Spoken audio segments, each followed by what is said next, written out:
ইসলামপুর মহকুমা শাসকের দপ্তরে মনোনয়নপত্র জমা দিলেন গোয়ালপুকুর বিধানসভা কেন্দ্রের তৃণমূল কংগ্রেসের প্রার্থী গোলাম রাব্বানী।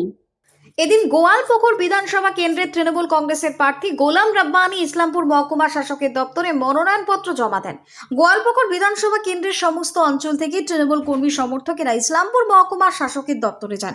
তেমন ভাবে গোয়ালপুকুর বিধানসভা কেন্দ্রে তৃণমূল কংগ্রেসের প্রার্থী গোলাম রাব্বানীর মনোনয়নপত্র জমা দিতে গোয়াগাঁও 2 নম্বর গ্রাম পঞ্চায়েতের পক্ষ থেকে প্রচুর তৃণমূল কর্মী সমর্থকেরা ইসলামপুর যায়।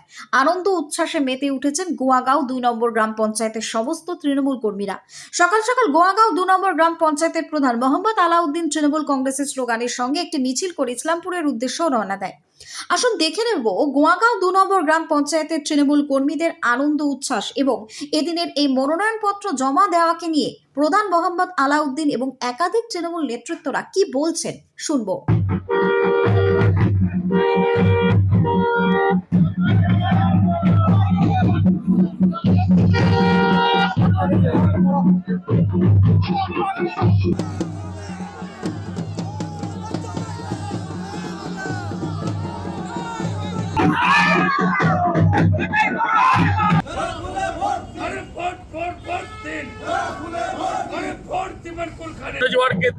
দেখে আমি আজকে বিশ্বাস করি আমাদের মাননীয় মমতা বন্দ্যোপাধ্যায় যিনি কালা কোট করে যদি আজকে সুপ্রিম কোর্ট না যেতেন, ধর্নাতে না বসতেন, আমার নামটা আমি তুলতে পারতাম না।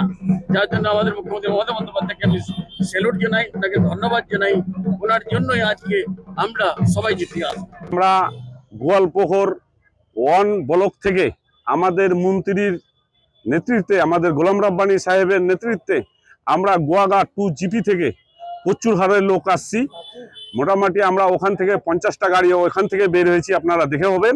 আর এখানে আমাদের দেখে হবেন, এখানে আমাদের ব্লক প্রেসিডেন্ট, মহিলার ব্লক প্রেসিডেন্ট সাবিনা দি এখানে আছে, আমাদের ব্লক প্রেসিডেন্ট যুবর রাহুল দা ভাই এখানে আছে, আমরা অঞ্চল প্রেসিডেন্টরা আমাদের আছে। অঞ্চল প্রেসিডেন্ট কর্মী যেই হারে আমাদের ওদিক গোয়ালপুকুর 1 থেকে আসছে, আমরা গোয়াগাঁ 2 থেকে যখন বিপরি চকে আমরা আসি, তো আমরা মনে হয় যে নুংরিশনে আসি না, আমরা যেরকম বিজয় মিছিল হয় সেইভাবে আমাদের র্যালিটা ছিল, যে মনে হয় আজকে বিজয় মিছিল। আর যে হারে আমাদের গাড়ি ছিল আর যতগুলা লোক আসছিল, মনে হয় যখন ভোটটা আমাদের ভোট বাক্সাতে দিবে সাধারণ লোক, তো মনে হয় যে আমাদের টিএমসি ছাপের যে বুদামটা থাকবে টিপে টিপে মনে হয় বসাই দিবে। উৎসাহিত মানে ভালোভাবে উৎসাহিত, কারণ আমাদের জিত হয়েছে আর জ্ঞানেশ কুমারের হার হয়েছে। কারণ আমাদের ক্যান্ডিডেট 3 বারের এমএলএ, আবার 2 বারের মন্ত্রী, গতবার প্রতিমন্ত্রী ছিল, এবার ক্যাবিনেট মিনিস্ট্রি, তাকে মানে অ্যাভয়েড করার জন্য, মানে বাতিল করার জন্য এবার জ্ঞানেশ কুমার ওর নামটাকে এডুকেশনে রেখেছিল। তারপরে আমাদের আন্দোলন এবং আমাদের দিদির আন্দোলনে বাধ্য হলো ওকে নামটা তুলতে। তবু অনেকগুলো এখনো বাদ আছে, 78,000-এর মধ্যে মনে হয় জ্ঞানেশ কুমার এটা টার্গেট নিয়েছে যে গোয়ালপুকুরে 30,000 ভোট ডিলিট করবে। ডিলিট করে পাঠাবে কোথায়? ডিটেনশন ক্যাম্প করবে না বাংলাদেশে পাঠাবে? আরে আমার এখানে জন্ম, আমার বাবার 1953 সালে পাসপোর্ট আছে, পাকিস্তানের যেতে পাসপোর্ট আছে। আমার ভাইয়ের গুলো, আমার ভাতারগুলোর নামগুলো এডুকেশনে আসে, এখনো পর্যন্ত ফাইনাল হয়নি, ডিসপোর্ট করেনি। তাহলে ওদের টার্গেটটা কি? এদের কি ডিলিট করে বাংলাদেশে পাঠাতে চায়? কি করতে চায় ওরা টার্গেটটা কি?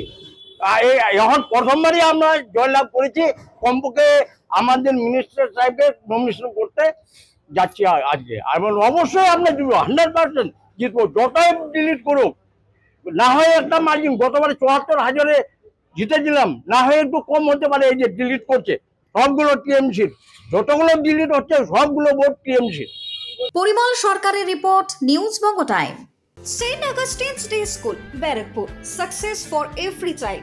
Admission open 2026 to 2027. Contact number 9007934555.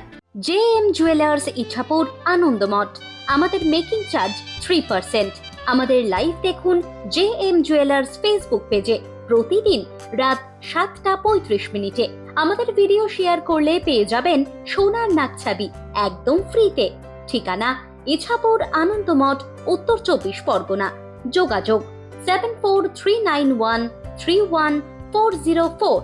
আমাদের অনলাইন ডেলিভারির ব্যবস্থা আছে।